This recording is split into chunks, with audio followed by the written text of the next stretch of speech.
Fast time on Total Drama Luxury Tour. Spain. How shipmates ran with the bulls, fought with the bulls, got trampled on by the bulls. Ultimately, it came down to Duncan and Cody to take on El Diablo Gigante.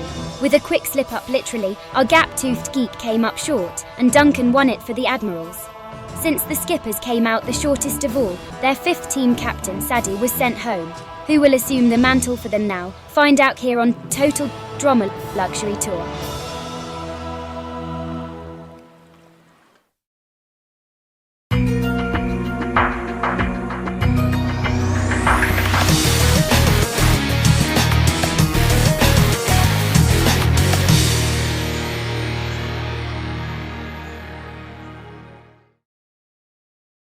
Cut to the killer captains. The entire team except for Courtney meets up in the ship lobby. I can't believe Chris. First he cheats Katie off our team, and now a LeJerkdro is coming back, Heather angrily exclaims. We still have the majority of members out of all three teams. Bridget tries to assure, maybe not once we finally rid ourselves of Courtney. The Queen Bee responds sharply. Cody took note of the universal hatred towards the CIT and how he can keep his team together. Losing Trent and Katie by technicalities was completely unfair, and with all this hatred of Courtney, I fear my team will lose its mojo like last season. Cody worried. Cut to the rabid skippers. So, who's leading us now? Tyler asks the team of three. Cadet Izzy is still not keen. The psycho responded. The teams eventually made port to where Chris and company were. Shipmates, welcome back to the southern Mediterranean side of France, the host greeted. But since the main part of tonight's challenge takes place in Paris, which is further up north, our first portion of said challenge will be to get there. Before we begin, please welcome our returning competitor. Drumroll please. Chef sighs and begins drumming. A helicopter flew above the French port, and from it, the returning contestant jumps off. Please welcome back to the show Alejandro. The Latin archenemy lands via parachute before the rest of the competition. Hello mi amigos. Nearly everyone was greatly displeased by reuniting with the returning antagonist. Oh my, it appears I have not been brought back together with all of you under the best of circumstances. Drop the nice guy act. No one's buying it. Duncan shot at him. Alejandro only shrugged. Chris intervened. All right, Alejandro, which team do you wish to be placed on this time? Oh, why the skippers, of course. I couldn't help but notice my former team has been falling under some hard times lately. The Latin master of manipulation responded. Fair enough, Chris said, moving things along. To get to Paris, we are gonna have ourselves a Tour de France. Everyone will be racing to Paris via bike ride. Happy pedaling. They're an advantage this time? Cody inquired. Or do I lose more underwear for nothing once again? What fun would telling you now be? The sadistic host responded. Chef brings in bikes for each contestant. Cut to the killer captains. The captains get settled onto each of their respective bikes. No double-seater bikes. Sierra whined. Any strategy for this? Captain Cody. Bridget happily asked as Sierra glares at her. Sierra grimaced. Only I call Captain Cody. Captain Cody. I smell a homewrecker. I think we should pace ourselves. Just keep up relatively to the other teams but only use the full extent of your stamina at the very end. The geek instructed. Well, what if the next challenge requires that stamina? The CIT rebelled. I swear you are the worst leader ever. Shut up, Courtney. Heather snapped at her. His strategies are better than any of yours. That's not true, I remember Nika mine. Bridget edged. Feel free to cost us this one. We can finally get rid of the team scab. Sierra finished for the three. The CIT just silently fastened up on her bike defeated. Cody looked at her with concern. A certain skipper also noticed her with a different expression. Cut to the rabid skippers. Chris walks up to the team. Quit staring at the girls' team. Alejandro, your team needs a new captain. Everyone looks nervous except for the Latin manipulator, despite the superstitious hysteria regarding the skipper leadership. I will carry the burden and take my favorite team out of the darkness. Thanks, bro, Tyler said appreciatively. Great to have you back, Alberto, Lindsay added. Rejoining the most gullible team will be most favorable in the long run. Alejandro chuckled. Izzy tries to hide her glare but Alejandro still takes notice and approaches her. Cadet Izzy, whatever happened to the Izzy Brigade? He mockingly inquired. Izzy ignored him and hopped aboard her bike. Cut to the killer captains. Duncan smirked. With Alejandro back, we got some physical competition again. Ready, team? The punk asked his two teammates. We got this. Don't worry, GD assured. The teams line up at the starting line. Alejandro happened to be starting right next to his former crush/adversary. "Fancy seeing you here, Senoriette," the Latin mastermind greeted. What do you want?" Heather shot back. "Is there still tension between us, or have you moved on?" "I have. I know you have. You think I haven't been watching everything you did and said in the confessionals up until now?" "I hadn't just been sitting in the peanut gallery just twiddling my thumbs," Alejandro said with a smirk. "I have no idea what you are talking about." The queen bee nervously tried to scoff. "Oh, I think you do," the Latin hunk said while giving a quick glance to the geek while he was adjusting his gears. "Honestly, you really traded downward, didn't you?" "I don't know what you're implying, but it doesn't matter. I'm gonna cream you, and you are going to get eliminated once again." Heather shot at him, then focuses on her bike. Heather scoffed. "Alejandro has nothing on me, despite whatever he assumes." Alejandro smiled. "Her pride is her weakness. I will break her, just like she did to me." Chris then began. "On your mark, get set, pedal." Everyone complies and begins to ride their bikes towards Paris. Duncan, Gwen, DJ, Tyler and Lindsay have the starting lead. Heather, Courtney and Alejandro are slightly behind. Cody and Izzy are following them, and Sierra and Bridget behind them in current last place. "Falling behind, Al, being benched making you rusty," Duncan taunted. Alejandro only glared at him, and then diverted his attention towards Courtney. Once Heather was distant enough from overhearing the conversation, Alejandro rode next to the CIT. "Courtney, after seeing how abused you are on your team, I must express my scorn for such an injustice." "Why do you care? I thought Heather was your dream girl," the CIT questioned sharply. "True, I thought she was the one back in Hawaii, but alas, the deceitful girl stepped on my heart just as Duncan stepped on yours." "Well, at least somebody understands my position. Since merger is just around the corner, I humbly offer you a spot in my alliance. Together we can decimate the rest of the killer captains," the Latin archenemy offered. "I like it." Though Heather did not hear this conversation, Cody did. Meanwhile, Sierra keeps at Bridget's pace. "Bridget, I noticed you have been maintaining a close friendship with my co-deacons," Sierra mentioned to the surfer girl. Yeah," Bridget nervously responded. "You make him happy. That's good. I like when he is happy." The stalker continues. "I mean, we're just," Sierra interrupted. "If you have any dark intentions with my Cody, I will hunt you down." Showing how serious the Fangirl was, she pointed her finger towards the surfer girl, and without hesitation she snapped it backwards. Bridget could only gulp after seeing that. Confession cam. Sierra broke her psycho look to hold her now broken finger. "In retrospect, that may not have been my wisest move. Harem. If she finds out my true feelings about Cody, I'm dead." Bridget worried. Tyler begins to gain the lead, but stops to notice Lindsay struggling to catch up to the rest of the pack. Lindsay tries to pedal her bike faster but grows tired. The jock slows down to keep at her pace. "Don't worry, Linz, we can finish together." "Tyler, what are you doing?" Alejandro inquired. "I can't leave my girl behind," the jock responded. While Alejandro was distracted with Tyler and Lindsay, Cody seizes the opportunity to talk to Courtney. "What do you want, Pipsqueak?" the CIT angrily questioned as the geek rides his bike next to hers. "Courtney, you sure you want to trust Alejandro? He's probably just trying to manipulate you like last season." "What's the matter, Terp? Scared of a real man?" the CIT taunted. "Look, I know you still hate me, but remember what we talked about in Tycho. Don't let yourself get vulnerable to heartbreak again. If you let Alejandro use you again, you'll just repeat the same cycle all over again." "And what do you call what you are doing?" Courtney pointed out. "I call it being a leader who cares about the well-being of his team, the entirety of his team." The geek then ended the conversation and passes her. "What business is it of his what I do and who I trust?" Courtney complained.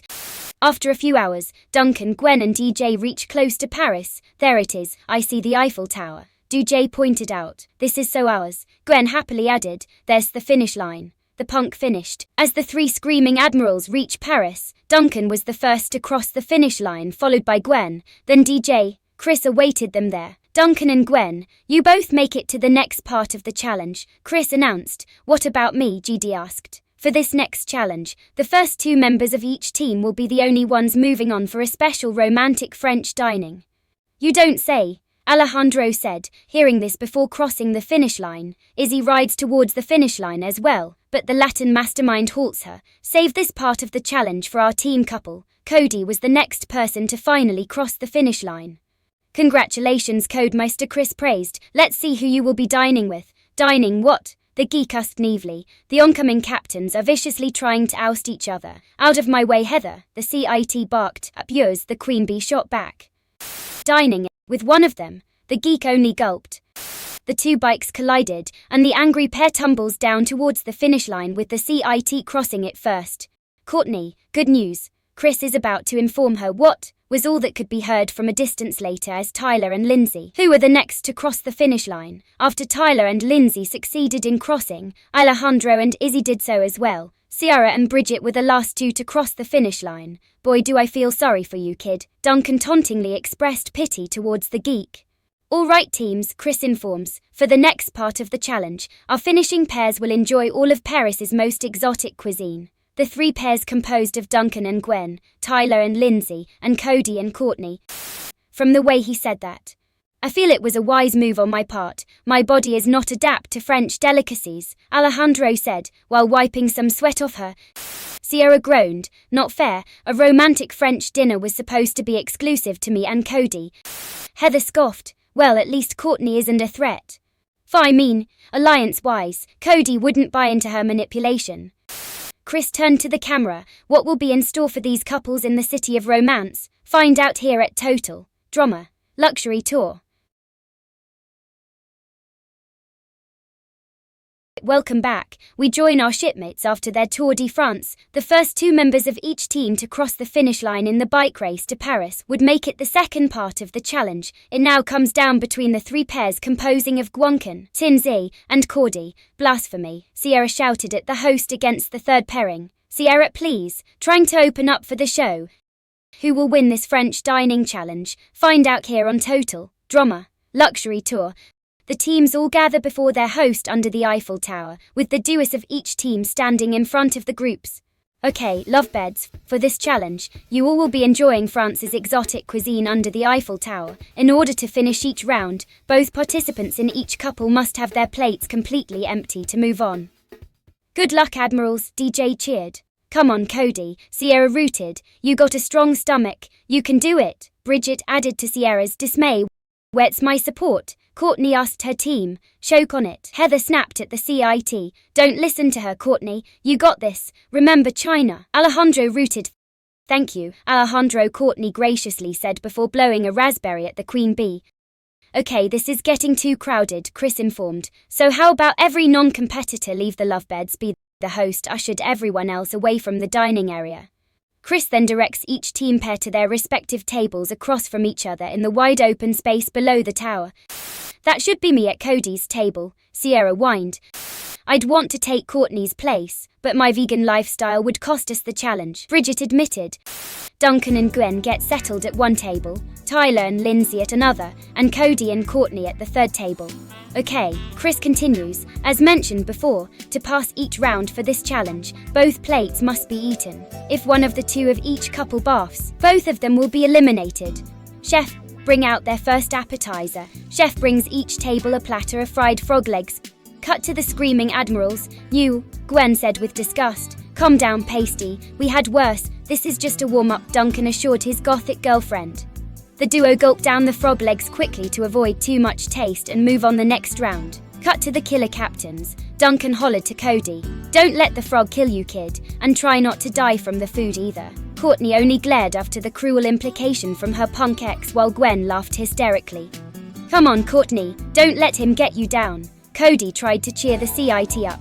Quit sucking up to me, Pip squeak, the CIT sneered at the geek. Hurry up and eat the frog legs before I shove them down your throat. The geek nervously complied and managed to eat the fried amphibious limb served to him courtesy of Chef. The CIT does so as well.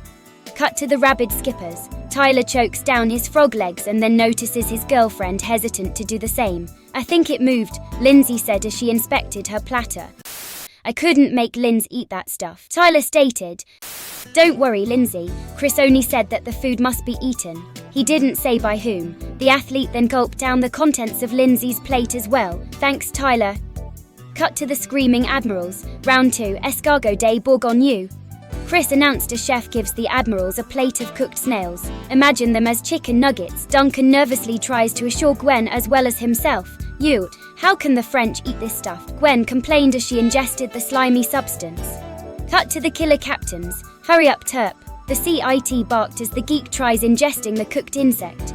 Aye, the geek finally gulped down the substance. I swear, you are the most helpless crybaby in the world. Hey, at least I stand out while doing it. Cody responded with a nervous grin. Cut to the rabid skippers. The jock finishes ingesting the second helping of snails for Lindsay's sake. You sure you want to keep eating my share? The dumb blonde asked. No problem, Linz, Tyler assured while cringing.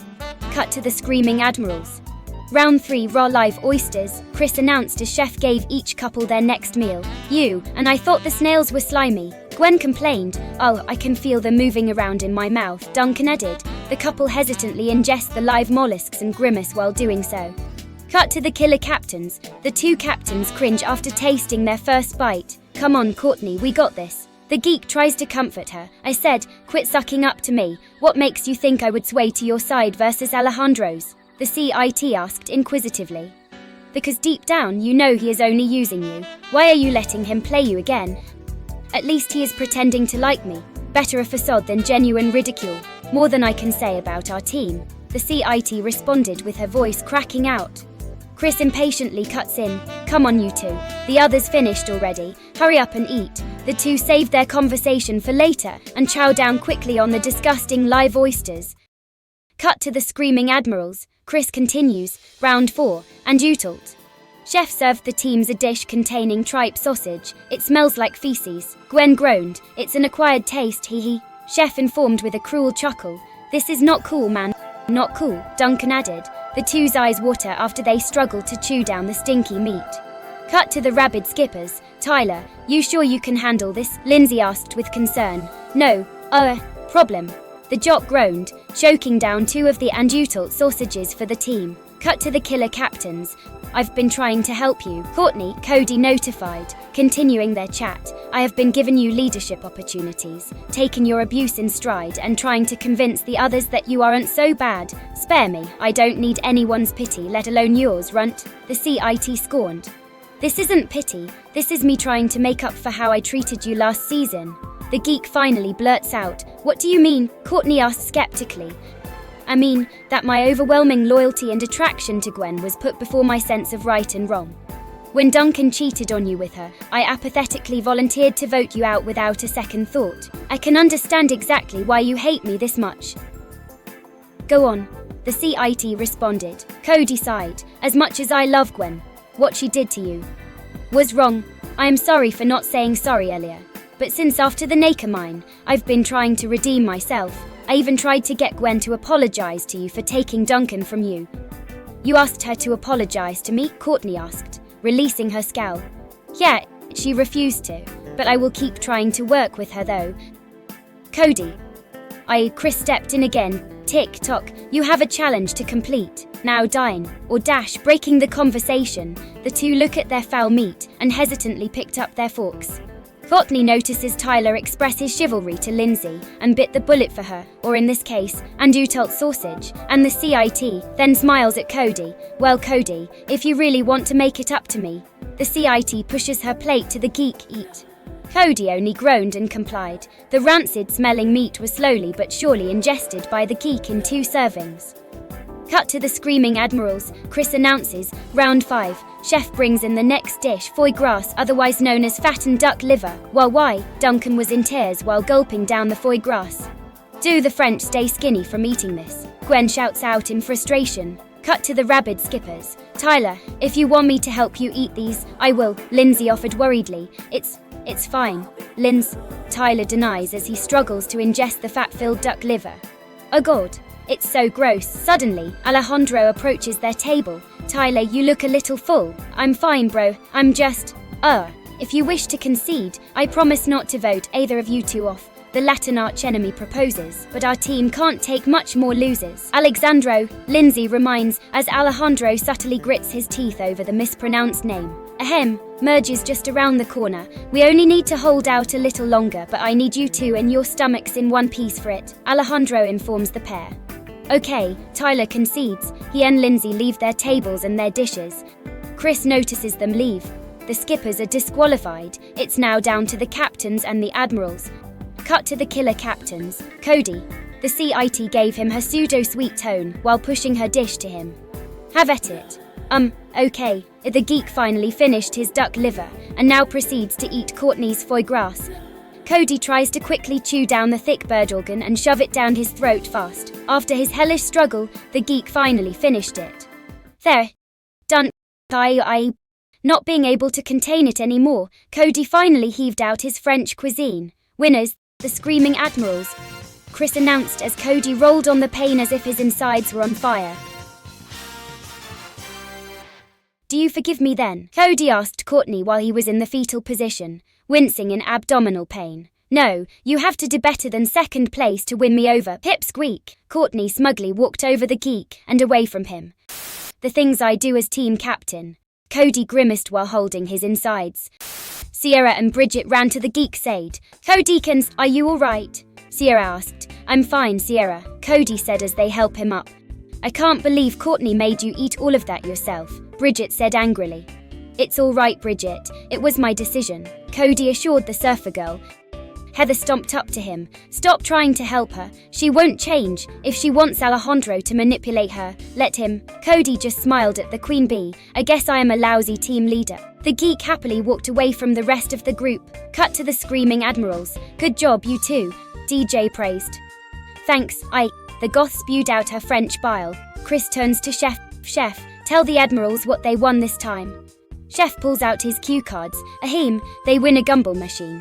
Satisfy your sweet tooth with a free no-charge gumball dispenser. Why, Duncan shouts out in anger. You really hate our team, don't you, Chris? Gwen added angrily. I am telling you guys. These rewards are entirely random, their host tried to assure them. The delinquent glared at him and then allows his French vomit to completely cover Chris's face. Oh my, a gumball machine, Heather taunted. I am so envious, I guess we'll just have to settle with our tiki bar, jacuzzi and swimming pool. Poor us. Chris annoyingly wipes his face and turns to the rabid skippers. Skippers, I will see all of you on your ship. Alejandro gives Izzy a cruel smile. Cut to the killer captains after taking the bus to the Mediterranean coast of France. The teams boarded onto their ships. All of the captains were exhausted from the long bike ride, so they retired to their cabins. After a while, Cody gets up and walked down the hall. I wanted to know if what I said reached Courtney. The geek rests his ear against Courtney's cabin door and only hears the relaxed breathing of a sleeping CIT. Maybe it did. Cut to the Screaming Admiral. Duncan was not in a good mood. Time after time, the host had screwed his team over with mediocre prizes, despite how dangerous and painful the challenges were. Out of a fit of rage, he smashes the billiard table with a chair. Cut to the rabid skippers. Chris meets the 4 skippers aboard their ship in the sardine ceremony. Skippers, 3 losses in a row. Perhaps Alejandro's help didn't change things at all for you. Well, let's pass out these sardines, shall we? The people who are safe are Tyler, Lindsay, and the last person who is safe is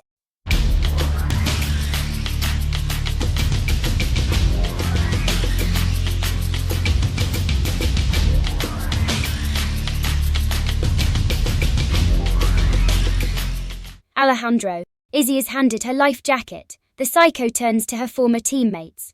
Cadet Izzy thought by now you'd both learn not to be someone's sheep. Alejandro smirked and waved her goodbye as she jumped off the plank of shame. Alejandro smirked, and thus ends the Izzy Brigade. Now I have the alliance I need with Tyler and Lindsay to take to merge. Then I will finally be able to recruit Courtney and pick off Heather, as well as that tiny little bachelor. This game will be mine. Chris turns to the camera while aboard Chef's chopper. Boo, Alejandro's on a mission. Will his plan work? How much longer will we wait for merge to come? Find out next time on Total Drama Luxury Tour.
bombastic geek.